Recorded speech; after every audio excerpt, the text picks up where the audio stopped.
All right, folks. Good morning. Happy Wednesday. Um, so today we are going to be finishing up 12.3 and starting, and I actually think we can finish 12.4 today as well. I think if we can, that would be really great because 12.5 is a little bit long. Like every problem is kind of a long, meaty problem. So I want to leave us enough time to get started on that new content on Thursday and then use Monday if we need to kind of continue building those skills on 12.5. Okay. Um, I don't think I have any other announcements before we get started today. Does anyone have any questions?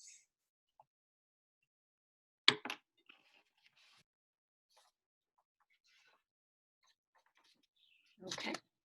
Well, then I'm going to begin by sharing my screen.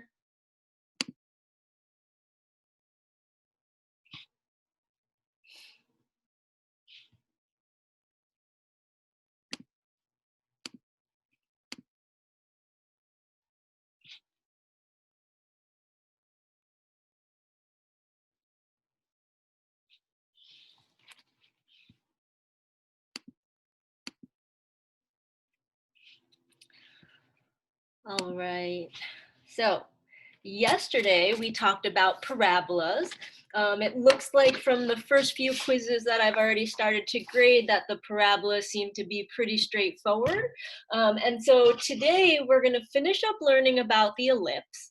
We're going to talk about some applications from calculus. And so again, we're looking at maybe how can we look at area and volume, but also we're going to revisit a topic of tangent lines and normal lines, okay? So we're gonna go ahead and do that for the first half of class. And then again, the second half of class, hopefully we'll be able to start, if not finish 12.4. I cannot believe that it is already July. It's pretty crazy. All right, so yesterday we talked about ellipses. We talked about how they could come in sort of two forms, but the ends of the ellipse that have the greatest distance from the center, those are always your vertices, and then the ones that are closer are always your co-vertices, okay? And we also had not one focus, but two foci, and those were inside of the ellipse. And then we had a set of equations that we could use if we needed to help us figure out what to plug in where. But one of the key things that I said yesterday is that when we're graphing, once we converted our equation into our graphable form, our easily graphable form, we can identify the center, we can identify the vertices and the co-vertices from numbers right in the equation. The one set of coordinates that we don't immediately see are the foci, okay? And so we need to make sure that when we're finding our foci, that we use either this c squared equals a squared minus b squared, or as this chart says, a squared equals b squared plus c squared, okay? The reason I'm making a big deal out of this Pythagorean relation for the ellipses is because later on today, when we learn about hyperbolas, the Pythagorean relation is actually different, okay? So when you're thinking Pythagorean relation, this one is specifically for ellipses. We will learn a second one for hyperbola. It also looks like we're pretty comfortable with completing the square, which is really good because that's something I know you guys worked real hard last unit to do in the middle of a totally different kind of problem. And now we're able to see a different application for that completing the square. And so yesterday we finished off with example number 2, where we graphed something that we had in standard form. We had to do completing the square to find all the important points. And then again, we used c squared equals a squared minus b squared to find the coordinates of our foci. All right, so that brings us to examples 3 and 4 and 5, okay? All right, so for examples 3, 4, and 5, we want to find an equation for the ellipse with the given information. And so like yesterday, I'm going to say that drawing a diagram is a really great place to start so that you can find a picture. And then once you find the picture, I bet it's going to be really easy to fill in the numbers in the equation, okay? So we're going to take a look at number 3 first. And as we go through these, you're going to notice some vocabulary that we didn't necessarily mention yesterday. So I want to make sure we're aware of what all the vocab terms mean. So we'll get started with example number 3. So example number 3 says that the vertices are at 0, plus or minus 5. And that the minor axis length is 3. Now, the vertices we know, the minor axis we didn't talk about yet, okay? So let me sketch an XY grid.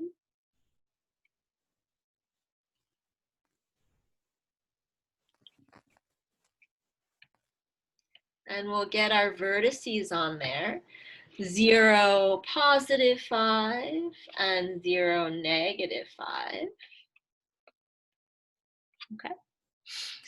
And this minor axis length, here's what the minor axis is. The minor axis is the axis that goes between the co-vertices. So it is the shorter of the two sides. And that whole axis length is 3. But before we draw a picture of that, let's unpack what this means in terms of the major axis length. So the vertices are along the major axis.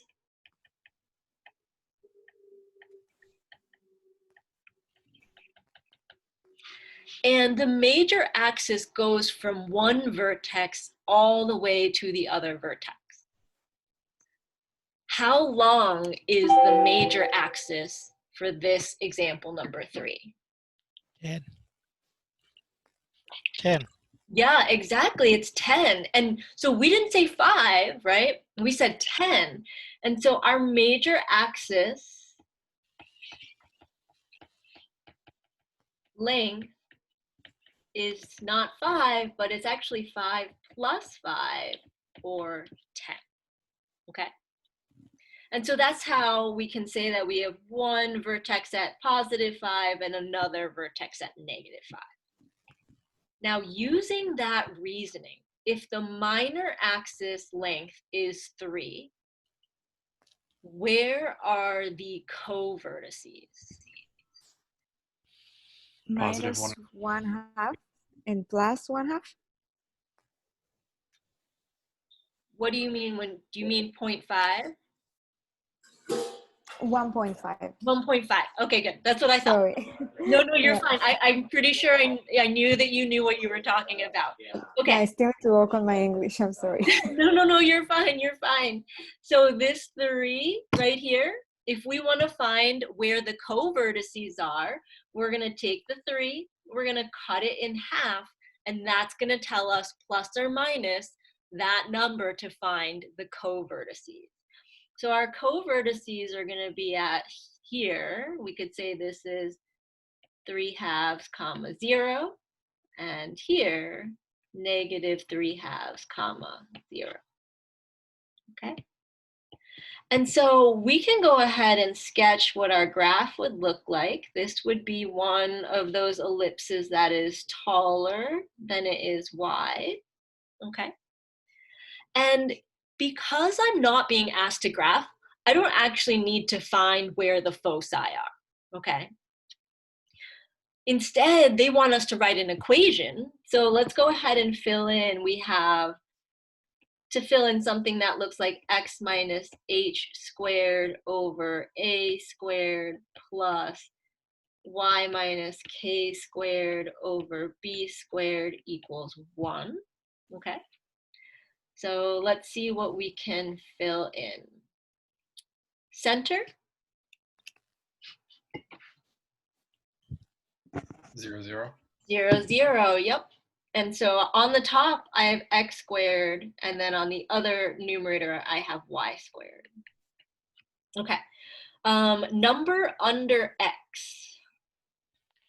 3/2 square. 3/2 square.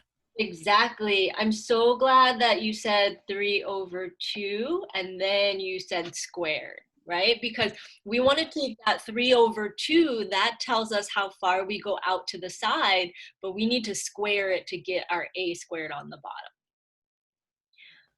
And the number underneath y squared is going to be 5 squared. Exactly. Okay. So you could definitely just leave it like this, and that would be totally fine on an exam, okay? I'll show you how to reduce this just in case you're ever checking your answers with an answer key and they don't give you an answer that looks like this, okay?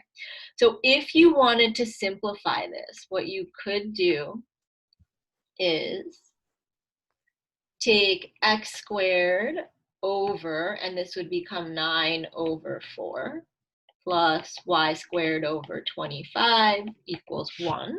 Okay, so that step I think makes sense to folks. But then this next step I think is a little bit harder to anticipate. So when I have x squared divided by 9/4, that's the same thing as saying x squared times 4/9. Right? You multiply by that reciprocal. So some textbooks or answer keys might write this as 4x squared over 9 plus y squared over 25 equals 1. And so that's just where they get it from. You're welcome to simplify your answer all the way like that. You're also welcome to leave your answer just like this. Okay? All right, any questions on this first case of writing the equation for the ellipse?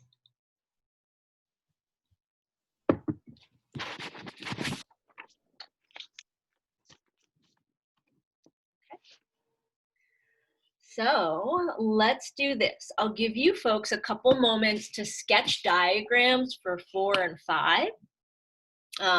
4, if you can, write that equation. 5, see if you can sketch what you know and then think about what questions you might have, okay?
All right.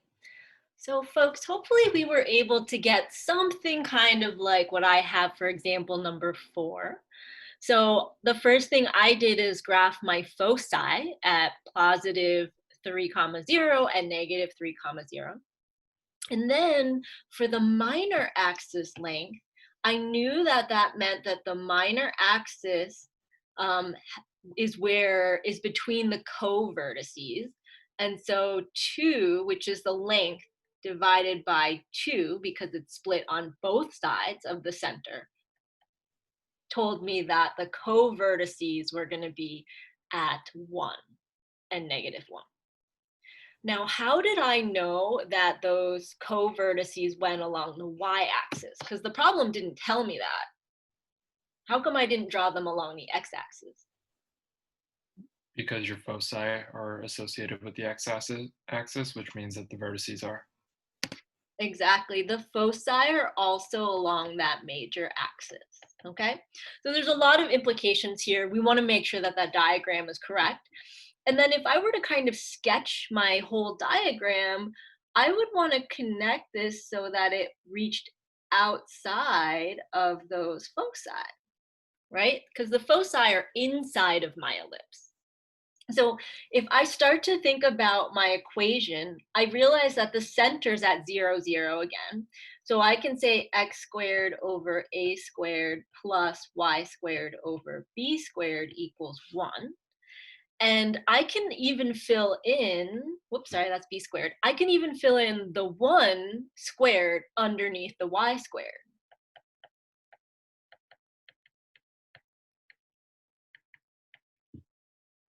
But the information in this problem does not give me the location of the vertices. So in order to find those, I have to use the Pythagorean relation. Okay?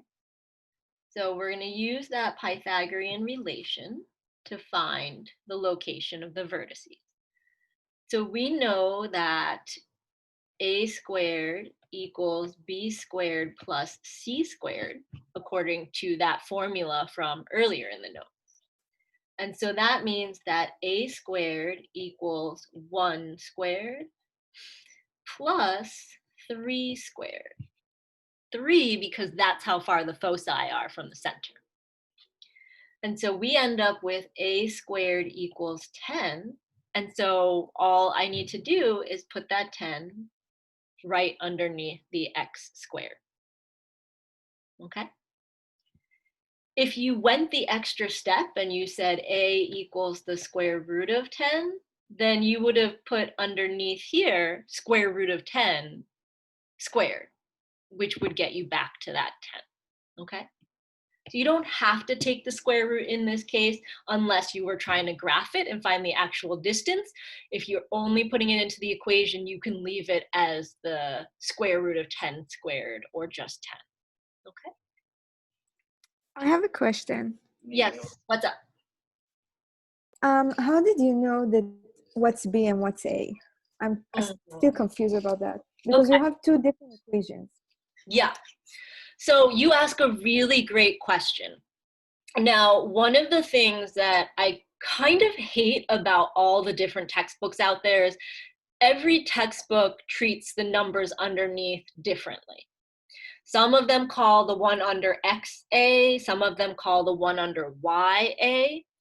So instead of thinking about it in letters, I want you to think like the number underneath X is the side-to-side distance. The number underneath Y is the up and down distance from the center. Does that make sense? It's okay to say no. No, it does make sense for that, but it doesn't make sense for how we plug it in the c square equal a. Oh, okay. So hold on, let's go back to the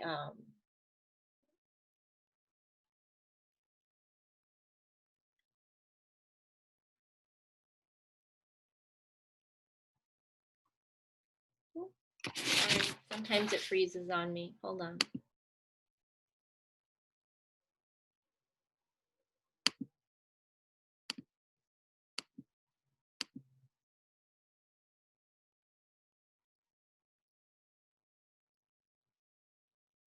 Okay.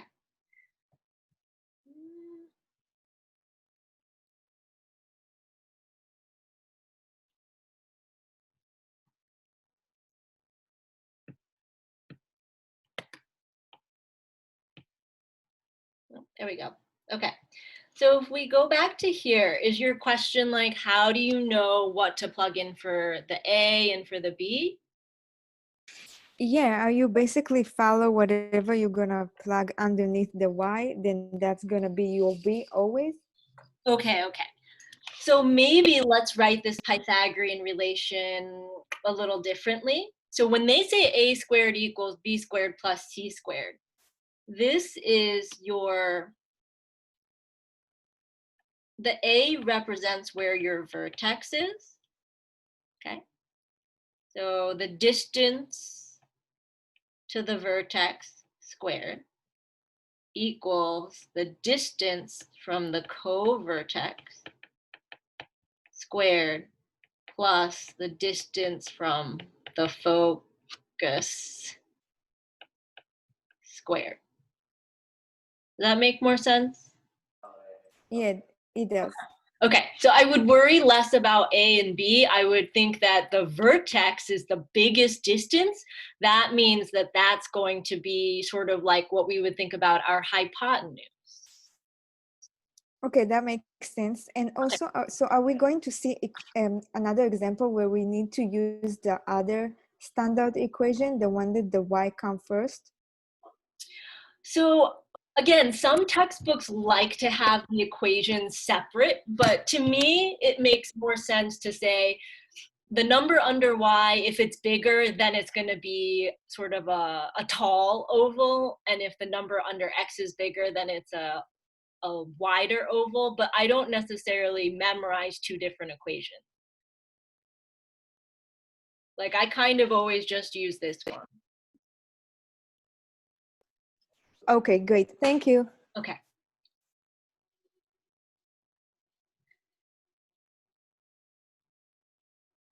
Oh, okay. All right. So let's take a look at number 5, okay? So 5 has the vertices there, 0, plus or minus 4. And so I know that this is going to be a situation where the number under Y is going to be bigger. And so we're going to have X squared over something plus Y squared over 4 squared equals 1. And our job is to find that missing number, okay? So another new vocab term is this word eccentricity. And eccentricity means how oval is the oval. Or we could think about it like, does it look more like a circle or does it look more like an oval? Okay, so the more that something looks like a circle, the more we can say that it's sort of has an eccentricity of 1. But that eccentricity actually gives you the ratio between, so this top number represents the distance to the foci, or some multiple of that represents the distance to the foci, whereas the number on the bottom represents the distance to the vertices, okay? If you have an eccentricity of 1, that means your foci are where your vertices are, and then it becomes a perfect circle. Okay, let me say that one more time. If you have an eccentricity of 1, what that means is you have a circle, which is actually, I mean, we learn all about circles in middle school and high school, but circles are actually a special case of an ellipse where the foci and the vertices are at the same point, and then you end up with a circle, okay? But these numbers also help us figure out where the co-vertices are, because that's what we're going to need to know to fill in this bottom number. And so what we can do is use our Pythagorean relation, and we can even think about it in the words that we just used, that the distance to the vertex squared is going to equal the distance from the co-vertex squared plus the distance to the focus squared. Okay. And so the distance to the vertex from the center to the vertex is 4. And I'm going to square that. The distance to the co-vertex is what I'm trying to find. And the distance to the focus is 3 squared. And I got that from the top number of the eccentricity, 3/4. And so I end up with 16 minus 9 will give me the distance to the co-vertex squared, or the square root of 7 equals the distance to the co-vertex. That doesn't say root. Okay. So if you wanted to graph it, you should go all the way to the square root of 7. If all you want to do is put it in your equation, you could have stopped at 7, because that denominator is the square root of 7 squared, which gives us 7. Okay. All right, any questions on our equation writing for ellipses? I have a question on eccentricity. Yes, sir. Will the range of eccentricity always be from almost 0 to 1? Yeah, It will never go beyond those bounds, right? correct. Okay.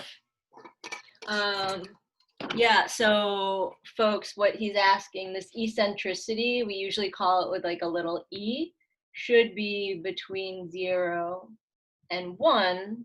If it equals 1, then we're going to get the circle. Okay.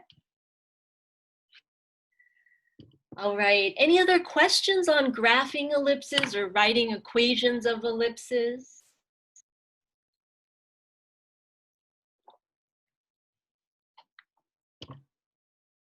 Okay, excellent. Let's move on to the good stuff now. That's why we're here. We're here for the calculus.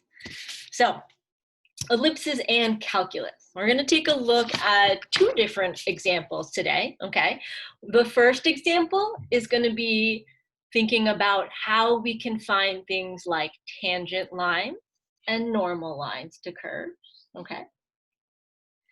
And that is definitely like super early in the Calc 2 or Calc 1 curriculum. So it's probably been a while since you've seen tangent lines and normal lines, but we're about to start to use them in chapter 13. So I want to make sure that we start to get in the hang of writing equations for tangent lines and normal lines now, okay?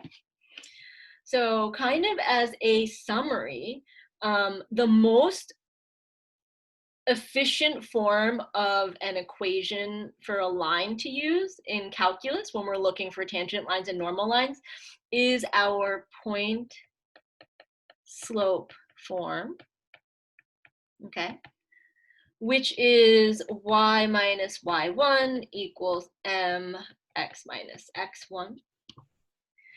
And the things that you need to fill in to make this like the equation of a tangent line or the equation of the normal line, you need to have a point. So that's what your x1 and your y1 are, right? You need to have a point. Then you also need to have the m, or the slope. And so I don't think it was really until maybe the second time I saw calculus. The first time I was like just trying to keep up with everything, but the second time I saw it, I was like, oh, all this work with integrals is really finding area. right? We talked about that yesterday. But also, all this work using derivatives is just about finding slope, okay? So this m right here is slope, but for us, we want to find this using the derivative of that given function, okay? So that's the connection that we want to make here, that when we're writing this equation of a tangent line, we're trying to find the slope at a specific point on a curve, okay? Okay, so given this conic section, 100x squared plus 9y squared equals 225, someone tell me what shape that is.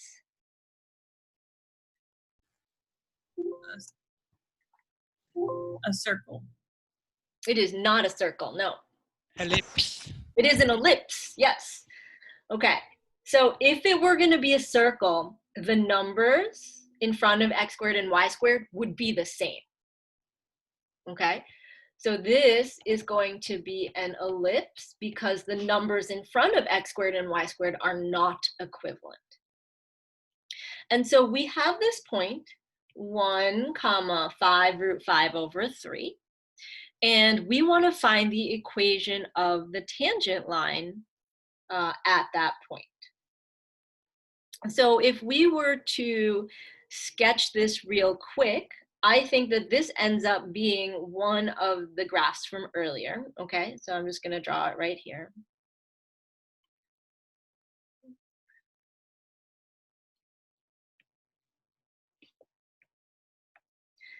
So this is gonna end up being a situation where the vertices are at 5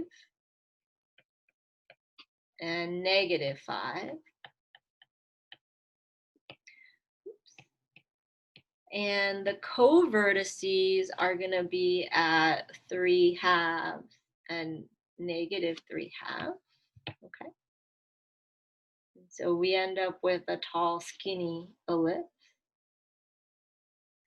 And I could very easily find this by dividing both sides by 225. Okay, that's really the last step here. I just need to divide both sides of that equation by 225, and then I will get an equation that is a little bit easier to see the graph of, okay? But on this ellipse, there is a certain point, and this point is 1 comma 5 root 5 over 3. And so that point is actually right about here, okay? And so what we're trying to figure out is if we drew a tangent line here, which would look something like this, okay? So a line that touches that ellipse in just one place, no other places, just that 1 comma 5 root 5 over 3. What is the equation of that line, okay? And so the first thing that I would do once we're given a point is I would fill in my x1 and my y1 in my equation. So I know that I have y minus 5 root 5 over 3 equals m x minus 1. Okay. And so the last thing I need to do is find the slope, and I'm going to find the slope by using derivatives. So let's take our equation and also perhaps a throwback here. We're going to use implicit differentiation here to find the derivative, okay? You can solve for y and then take a derivative that way. I don't think that that is the most efficient way. And I want us to get used to using implicit differentiation, okay? So most of the differentiation is the same. So the derivative of 100x squared becomes 200x. But the derivative of 9y squared becomes 18y times dy dx. So when we have not isolated our y, we have an implicit equation. We need to make sure that every time we take a derivative of with y, that we multiply by that dy dx. That accounts for the fact that we didn't solve for y first, okay? And derivative of 225, I know we've done a lot of hard work with our brain so far, but we want to remember derivative of 225 is going to be 0, okay? Now, all we need to do is isolate our dy dx. So I'm going to do 18y dy dx equals negative 200x. And then I'm going to divide by 18y, so I get dy dx equals negative 200x over 18y. And then from there, I'm going to plug in my point. So I have an x value, which is 1. So everywhere I see an x, I'm going to put 1. And I have a y value, which is kind of gross, but it's 5 root 5 over 3. So I'm going to plug that in everywhere I see a y. So this is going to give me negative 200 times 1 over 18, and let me actually make that an 18 over 1 times 5 root 5 over 3.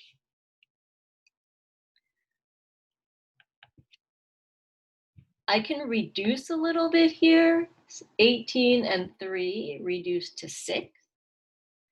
And so I end up with negative 200 over 30 root 5, which I can reduce to negative 100 over 15 root 5. Okay? And that 30 just came from the 6 times the 5. 6 times 5 gives us 30. Okay? Now, this number right here represents the slope of that light blue line on our graph. And it's good that we got a negative number, because when we look at that blue line, we all know that has a negative slope. And so when we use our derivative to find a slope, we should get a negative number. And so our last step here is just to plug that slope into the equation. And so we'll get y minus 5 root 5 over 3 equals negative 100 root 5, negative 100 over 15 root 5 times x minus 1. I always tell students they don't need to reduce or simplify more from here. I always have students that do. Honestly, this is fine. Like, the point of this question is that you know how to find a derivative, you know how the point slope form. The rest of the simplification is really not as necessary, especially if we're not working with like a WebAssign platform or a My Math Lab. So it's totally fine to leave your answer like this, okay? Any questions about how we found the equation for the tangent line? No, but I do have a question. Maybe I'm a little lost. How did you get from the given equation to the point? So the vertex. How did you know where to put them? How did you, oh, well, you just divide everything by 225. Like 100 divided by 225, 9 divided by 225. Okay. Yeah, because when we have the form that we used before, it needs to equal 1. Okay. All right, Okay. thank you. Okay. All right, so the good news is that we've done all this hard work. We found the equation of the tangent line. And if you don't simplify, the added bonus is it's so easy to find the equation of the normal line. The equation of the normal line, the slope of a normal line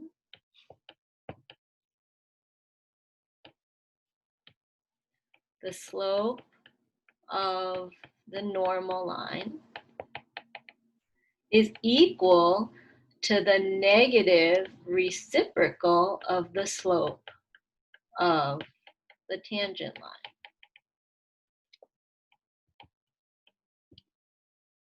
Okay.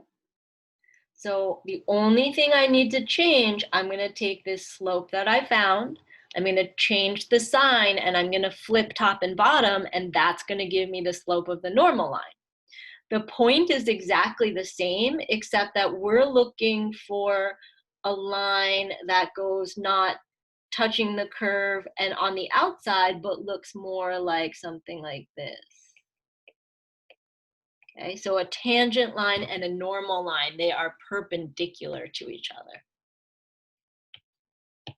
And so to write our equation, we can copy down what we already had. But for the slope, we're going to change it to a positive, and we're going to flip the top and bottom.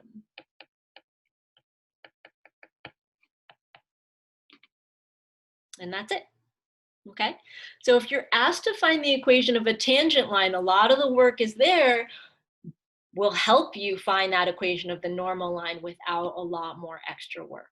Okay, you just got to remember to change the sign and flip that slope. Okay, so change the sign and flip top and bottom of the slope.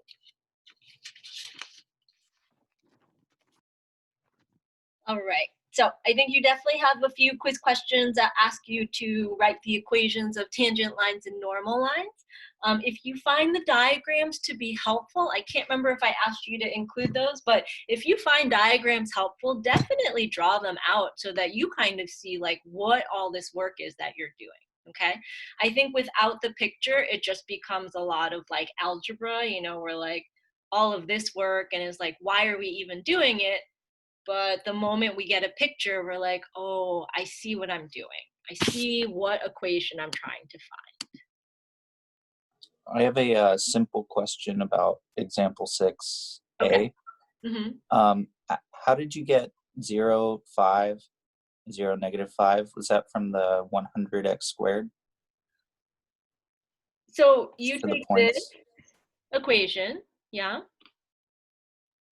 I think I lost a lot of people, so let's go over that. You're gonna take that equation and you're gonna divide everything by 225. So that's gonna give me 100x squared over 225 plus 9y squared over 225 equals 1.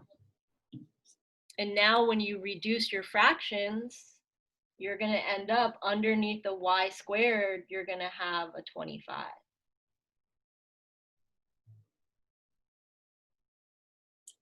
So that tells me that like in the vertical direction from my center, I'm going to go up and down 5. Okay. Okay. And then if I do the same thing with the x squared, the number under here will tell me how far I go side to side for the covertices. Okay. Cool. Thank you. Of course. Vito, where did you go after you solve for dy dx? I took the slope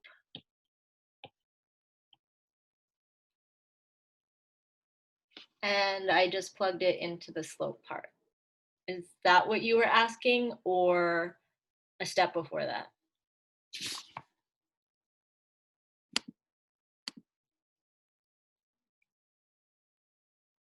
Okay. And Dominic, what do you mean by is there a special case when it is 0? When what is 0?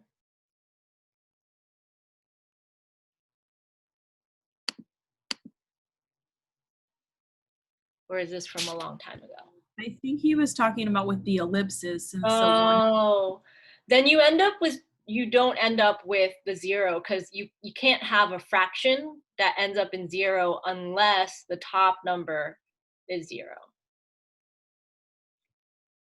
Yeah, you're not going to get to 0. It's just between 0 and 1. Okay, thank you. All right, so let's finish off this section with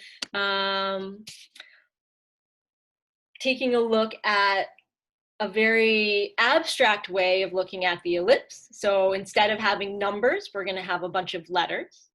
We're going to use the letters to sketch the graph and write an equation in sort of a general form. And then we're going to use that to help us set up a bunch of integrals. We're not going to solve these, we're just going to set them up, okay? So let's go ahead and take a look at what was asked for this question. Okay. So we have an ellipse that has vertices plus or minus a comma 0, which means the major axis is along the x-axis, and covertices 0 plus or minus b. That means the minor axis is along the y-axis, okay? And so this question says sketch a graph of the ellipse. So let's do that first. And then we're going to write an equation for the ellipse.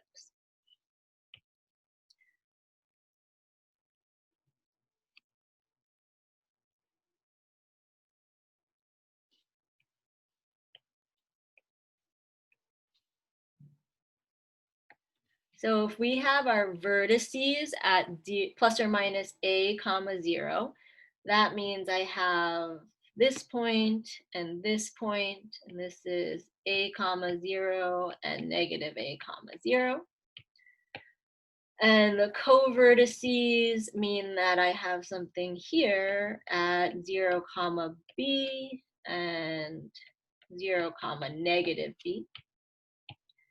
And now if we sort of sketch what that looks like, we know that it should be wider than it is tall because the vertices are going to be furthest away from the center.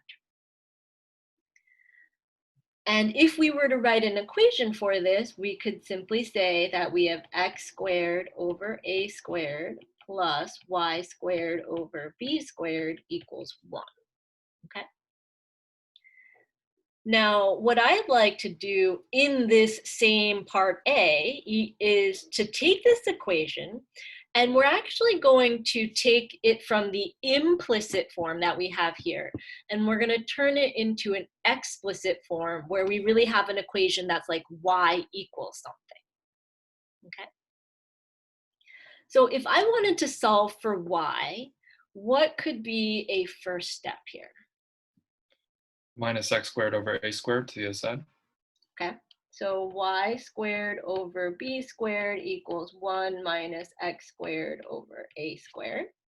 Cool. What do we want to do next? Multiply both sides by b squared. Okay, so y squared equals b squared minus b squared x squared over a squared. Good. And last step? Find the square root of both sides. Good. So we're going to get y equals the square root of b squared minus b squared x squared over a squared. Okay.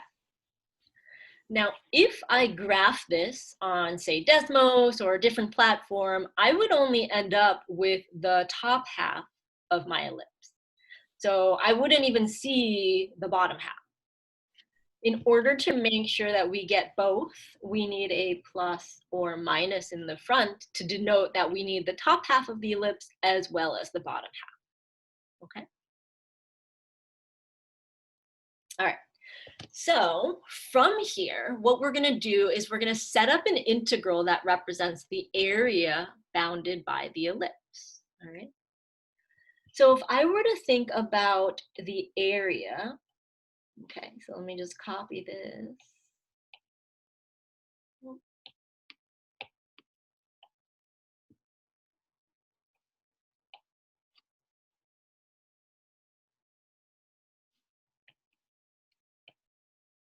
Okay, if I were to set up this diagram here to show how we could find the area, I could either do dx or dy, okay? You usually have a choice. Like hypothetically, you can always use dx or dy, but in reality and in practice, one of them is going to usually be easier, a little bit easier or significantly easier than the other way. I think in this case, it doesn't really matter.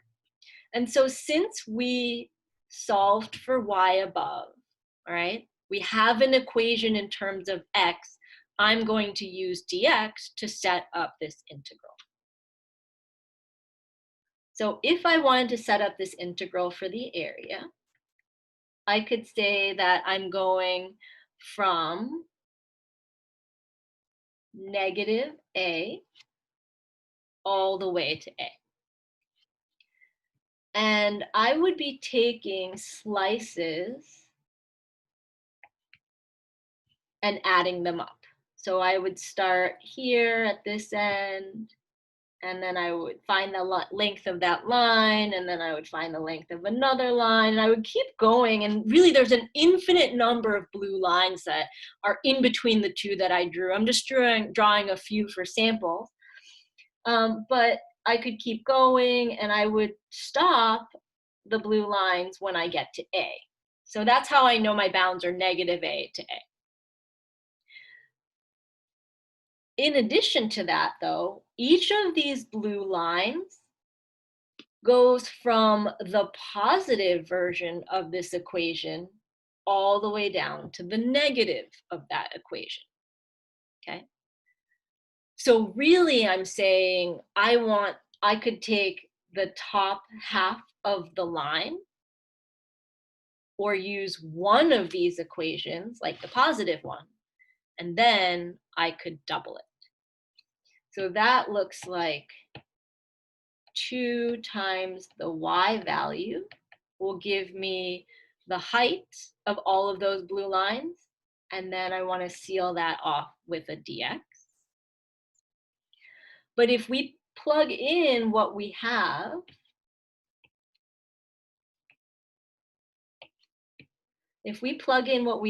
so we actually get the equation in there, we get the integral from negative a to a of 2 times the square root of b squared minus b squared x squared over a squared dx. Okay, so this 2 got pulled out to the front. And then for the y value, I just wrote the positive equation from above.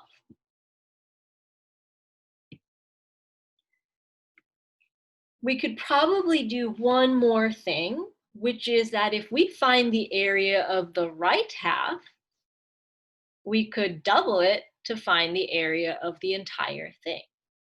And I noticed in a few of the quizzes that I graded already that some folks just kept the bounds as like -2 to 2, and they ended up with 0 as an area or volume. And that is a pretty common mistake. Usually there's some sort of sign mistake in there. And so the way that I tend to avoid that is I double the area from halfway to one end.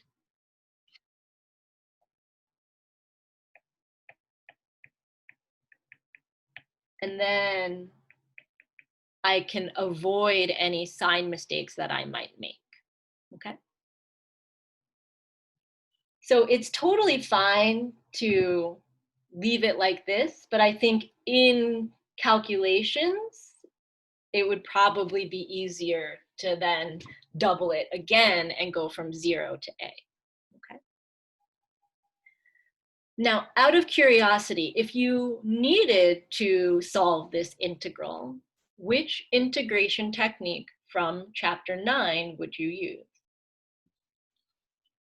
Trig sub? Yes, specifically which one? Tangent.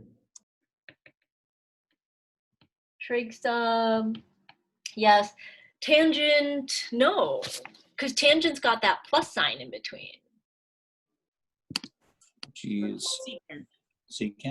Second. Side. It's the sign one. Yes, it is just going to be a sign substitution. Okay, because we have something kind of in that a number squared minus x squared sort of situation. okay? So I'm not asking us to solve this integral, but I did want us to think about how it ties back to stuff that we've already learned, okay?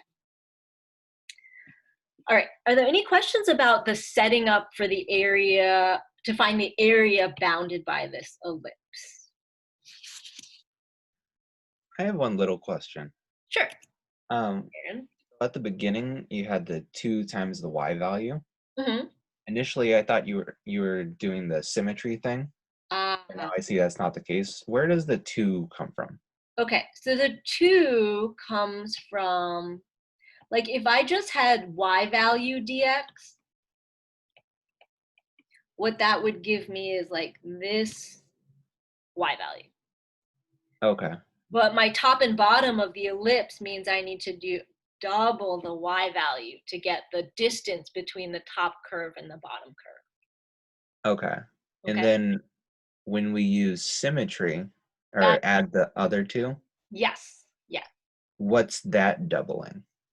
So what we're doing is that's saying you're not doing this side, you're only finding the area of this right half, and then you want to double it to find the other area on the left half. Oh, okay. Perfect. Thank you. Okay. All right. So let's move on to volume, okay? So volume says set up an integral that represents the volume of the solid if every cross-section perpendicular to the major axis is a square. And so if we think about what that means,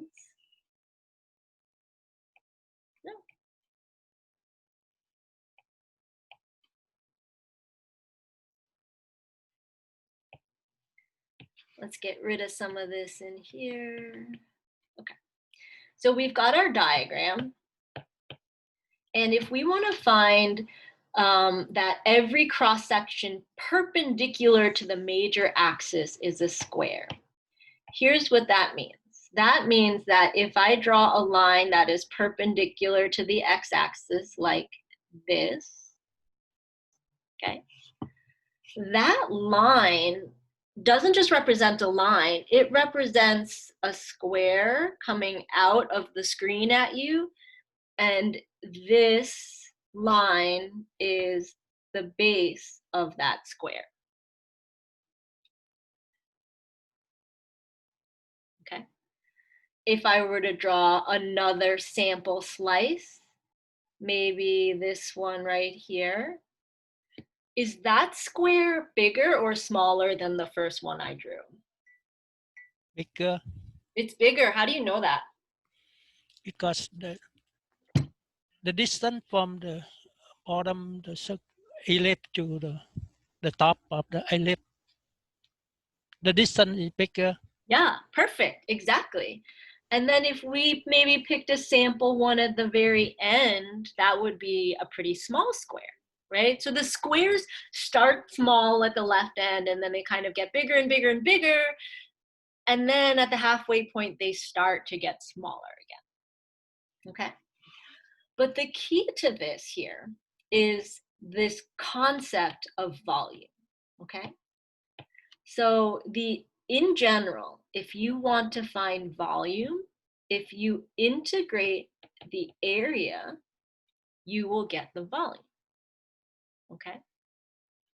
So if you have the 2-dimensional area, that's kind of like if you ever go to the deli counter and you like lunch meats, like the deli meats, one slice, like the thinnest slice possible, would represent the area of one square. But if you said, hey, I want a pound of sliced turkey, that pound will be like if you added up all of the different areas of every single slice, would give you the volume of whatever you're looking at. Okay, so this idea is actually really important. The volume equals the area, the integral of the area. Now, I know this is different from the questions we asked yesterday where we were just revolving things and so everything was a circle, but I did want to remind us that like sometimes we have sort of geometric shapes, and if we know the area formula for that shape, we can actually set up an integral for that particular situation. And so I know that you guys know the area of a square is just side length squared. All right, we take one side, we multiply it by the other side, we get the area. Now, because these lines are perpendicular to the x-axis, I actually want to make sure that I am using dx because I'm stacking those slices along the x-axis. And so my volume equation is going to start at negative a and go all the way to a. And I'm going to take that 2 times the y value. That gives me this part, or it's the side length of one square. And so in order to make it the area, I'm going to need to do side length squared. Okay. Why is there no pi in my equation?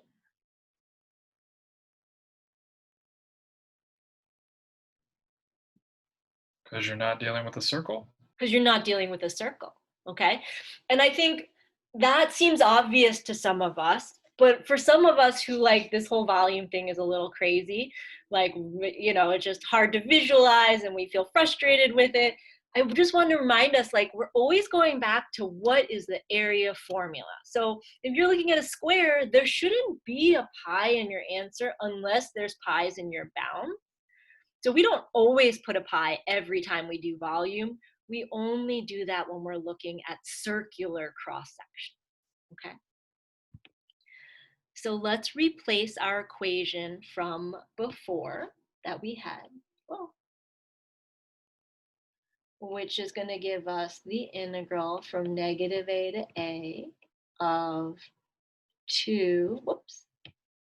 2 square root b squared minus b squared x squared over a squared squared dx. Now, what is that going to give us as our new constant in the front of this integral?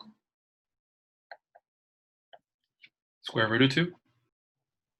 Other way. 4. 4, yeah. Because I have 2 and I have to square it. So that's going to give me 4 on the outside. Okay. And then the beautiful thing about this square is it gets rid of that square root, and suddenly I have b squared minus b squared x squared over a squared dx. And if you wanted to, say, use that idea of symmetry, you could take it one step further, double, and only go from 0 to a.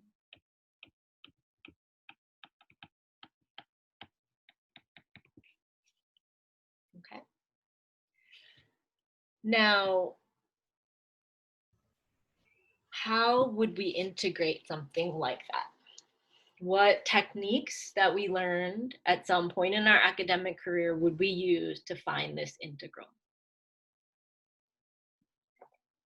Is that a power rule? It's just the power rule. I'm so glad you guys said that, because a and b are numbers. So all we need to find our integral here is just power rule, okay? And part of the reason I'm kind of pushing us to look at this, even when it's all letters and barely any numbers, is because I want us to start to develop that kind of mathematical thinking. That math is actually not all about the numbers, but more about the patterns that happen. And we kind of use numbers to make it more concrete, but we can still see some of those same patterns when we strip away those numbers, okay? All right, so we got one last situation here. Set up the integral, just one.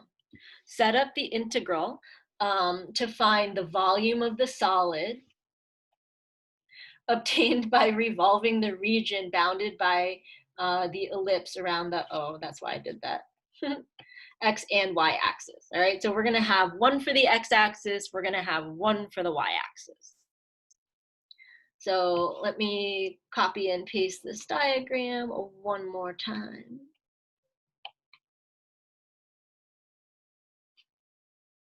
Get rid of some extras. Okay. So if I want to find the volume, if I revolve this around the x-axis, so let's take that one first, okay, around the x-axis. Then what I'm thinking is I'm going to take just the top half, okay? So I almost get rid of this bottom half, all right? In my mind, because when I revolve it all the way around, if I take the whole thing and revolve it, I would end up with twice as much volume.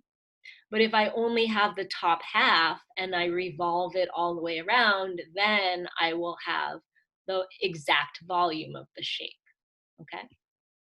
And so because I'm revolving, this line, like these lines that I draw, now represent something different. That blue line represents in a circle the radius of one of those circles. And just like we were talking about the sizes of the squares being different, we have like a tiny circle at this end, we have the biggest circle in the middle, and we have kind of a medium circle here. All the circles are different sizes, but I know that the area of a circle is pi r squared.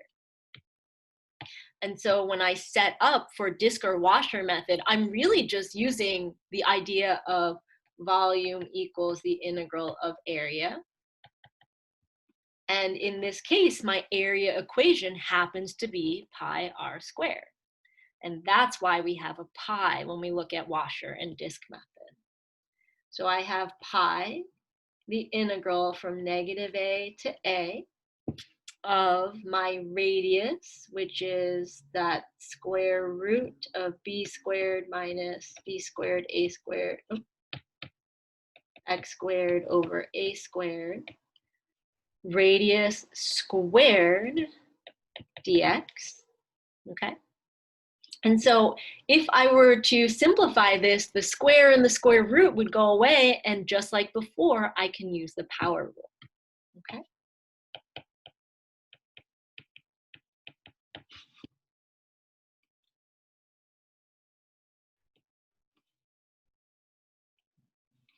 If I take this and I think about how I might set this up around the y-axis,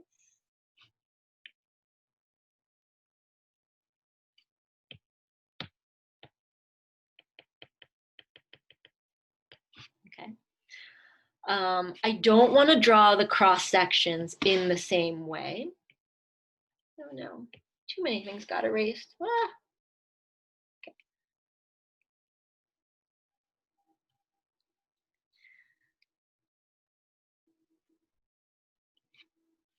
Okay, so if I'm thinking about using around the y-axis, I actually don't want to have just the top half. In fact, I probably want to look at changing my method. And in fact, I'm going to change this to be shell method, okay? So what we're going to do here is we're going to take our volume, and shell method, we're looking at not stacking circles, but we're stacking cylinders.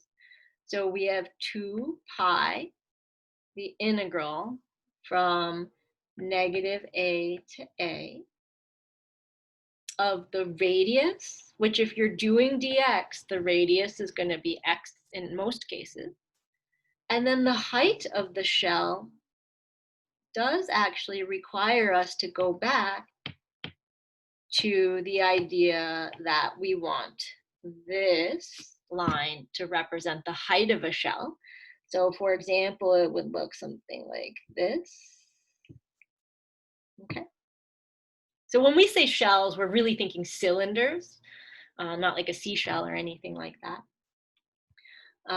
And actually, we're going to make that bottom bound 0. Otherwise, we're going to end up doubling it. And then our height is 2 square root of b squared minus b squared x squared over a squared dx. Okay. What strategy would you use to find this integral?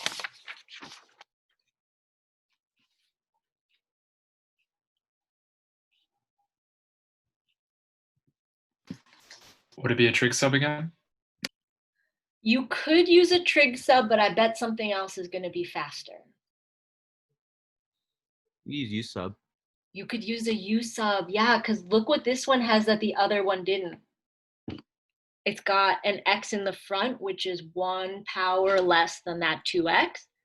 So we actually are able to use U sub here and call it a day, okay?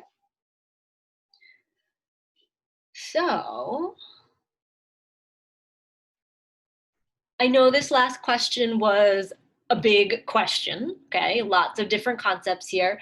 I hope that you'll find this useful when you're going over quiz number 6. I think we do some similar questions. I ask you to do some similar questions, but you have numbers, okay? So I wanted to do kind of a general case where we looked at it with just all the letters and then thought about how can you plug in the numbers that you have. If you want to use the previous method for the y-axis, wouldn't it require a new equation for your area? Oh, like if you wanted to use washer or disk method, Patrick?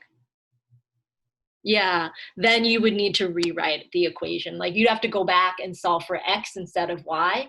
And I was feeling kind of lazy. I didn't want to do that. So I thought, let's see how far we can get with the work that we already did. Okay.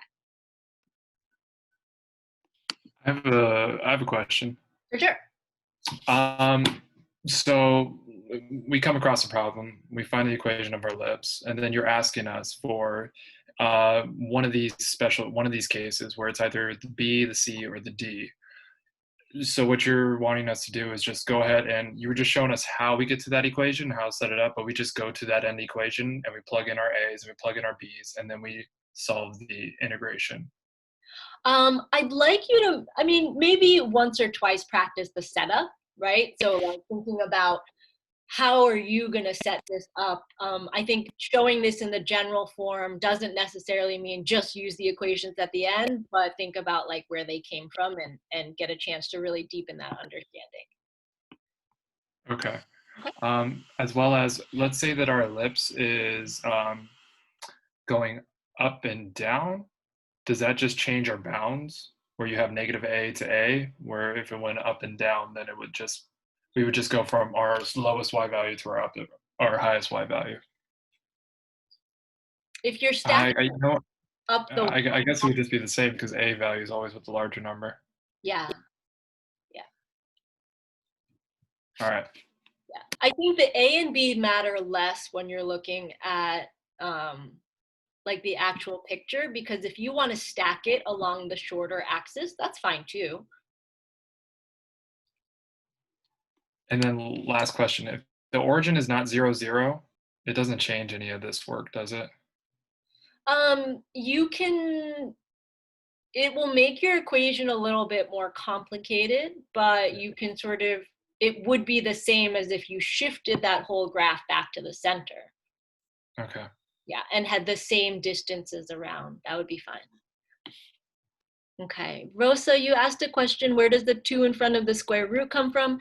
That 2 in front of the square root is because you have to double the y value, 2 times the y value to get the height of that cylinder.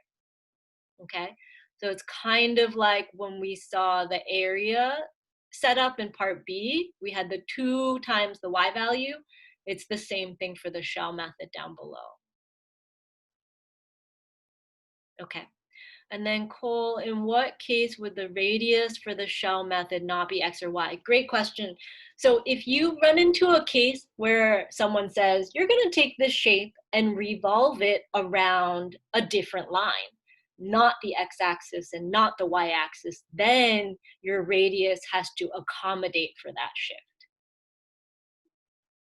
All right, thank you. Okay. All right, folks. Thank you for asking all these great questions today. We are late on our break again, and I apologize, but I think it'll make the second half of class go a little bit smoother. So it is 10:46 right now. Let's take a break until 10:56, and then we will finish up with 12.4 and see how far we get, okay?